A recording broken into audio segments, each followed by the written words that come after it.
సతీష్ బాబు గారు ఒక senior journalist అండి.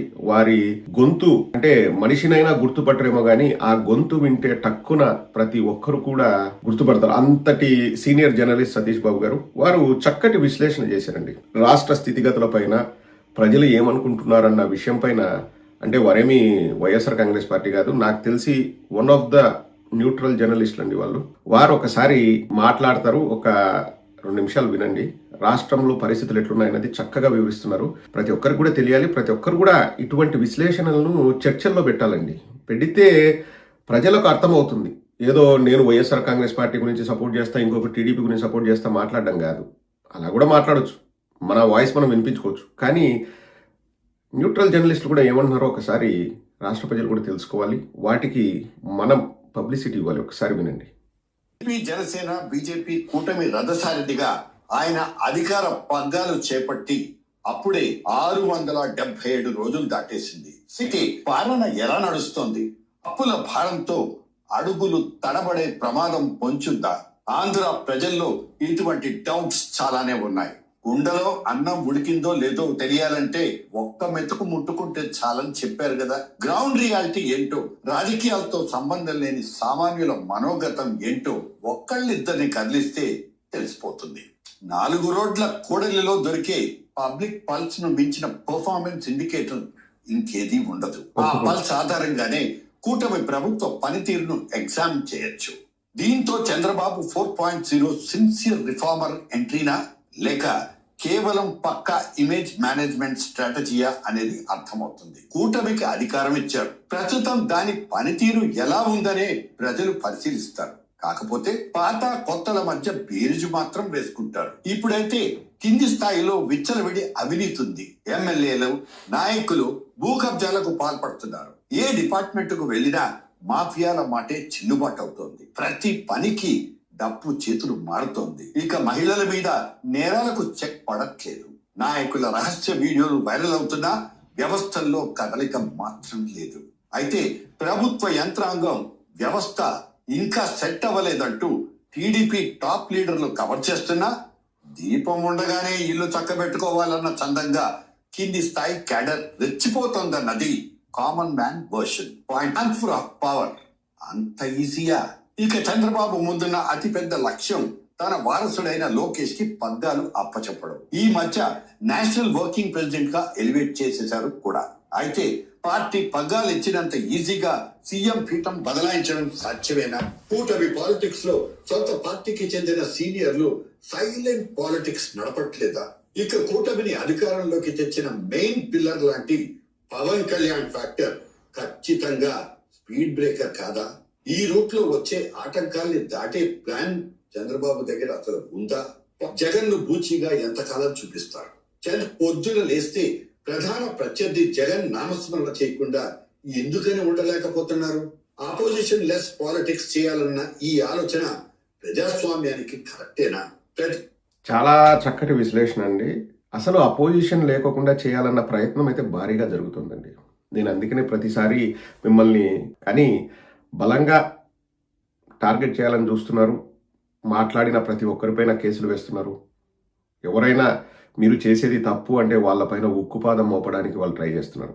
అంటే అపోజిషనే ఉండకూడదు, అపోజిషన్ వాయిసే వినపడకూడదు అని చెప్పేసి విపరీతంగా ప్రయత్నం చేస్తున్నారండి. పోరాడదాం, మనం ప్రజల తరపున పోరాడదాం.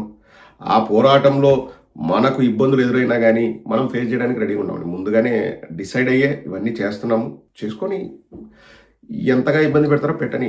అది ప్రజాస్వామ్యం అన్నది చాలా చాలా గొప్పదండి. ప్రజాస్వామ్య పరిరక్షణ కోసం మనం అంతా పాటుపడుతున్నాం. నియంతృత్వ పోకడలు అన్నది మన దేశంలో అది మంచిది కాదు. మహామహులే మట్టు కొట్టుకొని పోయినారు.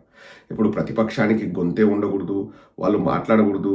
వాళ్ళు ఏం మాట్లాడినా మేము కేసులు పెట్టి, ఇప్పుడు లిటరల్గా అండి ఇది చెప్పాలంటే కూడా నాకు బాధ వేస్తుంది. కానీ పోలీస్ సోదరులను బెదిరించి ట్రాన్స్ఫర్లు చేస్తాం, మీ ఉద్యోగాలు కూడా పెరుగుతాం, నిన్ను సస్పెండ్లో పెడతాం, నిన్ను వీఆర్కి పంపిస్తాం, ఏవో చెప్పి వాళ్ళను భయపడించి వాళ్ళను గూండాల్లాగా తయారు చేసి వాళ్ళ చేత కేసులు పెట్టించి వాళ్ళను రౌడీల్లాగా వాడుకుంటున్నారండి. కొట్టడము, అమ్మనా బూతులు తిట్టించడము ఇది పద్ధతి కానే కాదండి. ఇప్పుడు ప్రజాస్వామ్యానికి పట్టుకొమ్మలైన వ్యవస్థల్ని చెప్పు చేతుల్లోకి తీసుకుంటే ప్రజాస్వామ్యం కుప్పకూలిపోయే పరిస్థితి ఉంటుందండి. అప్పుడు సామాన్యుడి మాటకు విలువ ఉండదు.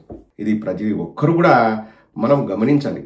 ఇప్పుడు వాళ్ళు చేసేది ఏంటంటే, తెలుగుదేశం వాళ్ళు అధికార దుర్వినియోగం, మా దగ్గర అధికారం ఉంది కదని మేము విచ్చలవిడిగా రెచ్చిపోతామని చెప్పేసి అడ్డు అదుపు లేకోకుండా అరెస్టులు చేయడము, వాళ్ళు విలాసవంతమైన జీవితాలు గడపడము, ఫ్లైట్లలో తిరగడము, హెలికాప్టర్లలో తిరగడము, విదేశాలకు ఏదో మంత్రుల కమిటీలు అని చెప్పేసి టూర్లు వేసుకొని కులకడము, ఊరేగడము, ఇవన్నీ చేస్తున్నారండి.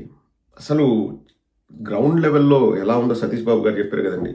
ప్రతి చోట లంచము, పైరవీలు, గుత్తేదారులు, వాళ్ళు చెప్పిందే వేదం చేసిందే శాస్త్రం, అధికారుల దగ్గరికి వెళ్ళి ప్రభుత్వ ఉద్యోగుల దగ్గరికి వెళ్ళి బెదిరించడము, నేను చెప్పినోడికి పనులు చేసి పెట్టు, నేను చెప్పకపోతే లేకపోతే నా దగ్గర నుంచి ఆర్డర్స్ రాకపోతే ఎవరికి పనులు చేయొద్దని చెప్పేసి హుకుం జారీ చేయడము, ఇసుక దంద లేకపోతే కల్తీ మద్యము, ఒకటి కాదండి, ఆడపిల్లల పైన అఘాయిత్యాలు. ఒక చక్కటి ఉదాహరణ అండి. నడి రోడ్డు పైన పోలీసులు లాఠీ తీసుకొని ఒక మహిళను కొడితే జనసేన వాడికి ఏమీ యాక్షన్ కూడా లేదండి, వాడి పైన కేసులు కూడా లేవు. ఎంత దారుణం అండి. ఎవడికో ఎక్కడో మనోభావాలు దెబ్బతింటాయి. ఏదో చంద్రబాబు నాయుడు గారిని లేకపోతే పవన్ కళ్యాణ్ గారిని ఏదో అన్నారని ఇప్పుడు చంద్రబాబు నాయుడు గారిని ప్రశ్నించారనుకోండి, ప్రశ్నిస్తే కూడా మనోభావాలు దెబ్బతింటాయి, వాళ్ళ మీద కేసులు. చూస్తూనే ఉన్నాం మనం రాష్ట్రంలో ఏం జరుగుతుందో. అండ్ ఇంకా నారా లోకేష్కి ఇంకా ముఖ్యమంత్రి పదవి ఇస్తారన్నది లాంఛనం అండి. ఈ టర్మా నెక్స్ట్ టర్మా అనేది వాళ్ళు ఏం మాట్లాడుకున్నారో మనకు తెలియదు, పట్టించుకోవాల్సిన అవసరం లేదు. కానీ ఎప్పుడు నారా లోకేష్కి ముఖ్యమంత్రి పదవి ఇచ్చినా పవన్ కళ్యాణ్ జీ హుజూర్ అని చెప్పేసి యాక్సెప్ట్ చేస్తాడు తప్పితే పవన్ కళ్యాణ్ వ్యతిరేకించాల్సిన అవసరం లేదు. ఒకవేళ జనసేన వాళ్ళు మొత్తం వ్యతిరేకించినా పవన్ కళ్యాణ్ ఒకటే అంటాడు, మనం సచ్చినట్లు 15 ఏళ్ళు కలిసి ఉండాల్సిందే, మీకు ఇష్టం ఉంటే ఉండండి లేకపోతే దొబ్బేయండి అంటాడు, ఓపెన్గా అంటాడు. ఎందుకంటే పవన్ కళ్యాణ్కి కొన్ని కిటుకులు తెలుసు, బాగా నమ్ముతాడు. ఏంది, పోయినసారి గెలిచినారంటే నా వల్లే గెలిచినారనే ఫీలింగ్ ఒకటి ఆడ పవన్ కళ్యాణ్కి ఉంది, కాబట్టి నాకు ఇబ్బడి ముబ్బడిగా ప్యాకేజ్ వస్తుందని.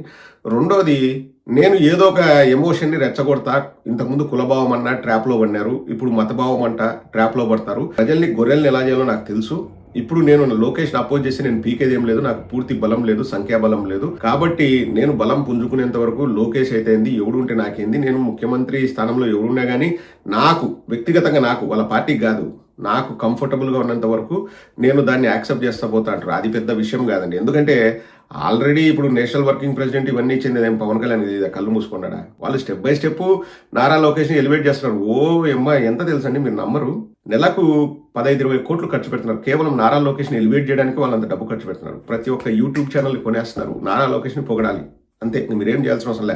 నారా లోకేష్ హీరో అని పొగడాలి.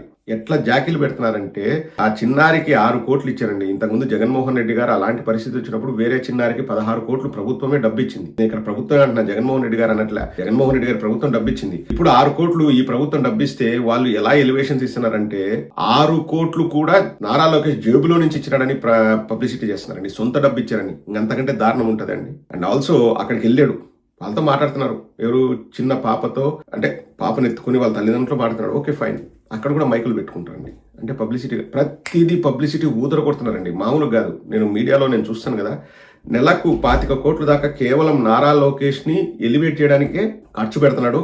అండ్ మనం ఏదైనా వైఎస్ఆర్ కాంగ్రెస్ పార్టీ తరఫున మాట్లాడుతుంటే మన మీద ఎన్నో రకాలుగా మనల్ని డిమోరలైజ్ చేసి, మనల్ని భయపెట్టేలాగా చేసి, సతీష్ బాబు గారు చెప్పింది కూడా అదే, ప్రజాస్వామ్యానికి విలువనిచ్చి, ప్రజలకు గౌరవం ఇచ్చి పరిపాలన చేస్తే బతికి బట్టగట్టగలరు, లేకపోతే మట్టి కొట్టుకొని పోతారు. అందులో ఎటువంటి అనుమానం లేదు. బట్ చక్కటి విశ్లేషణ చేశారు సతీష్ బాబు గారు. థ్యాంక్ యూ అండి.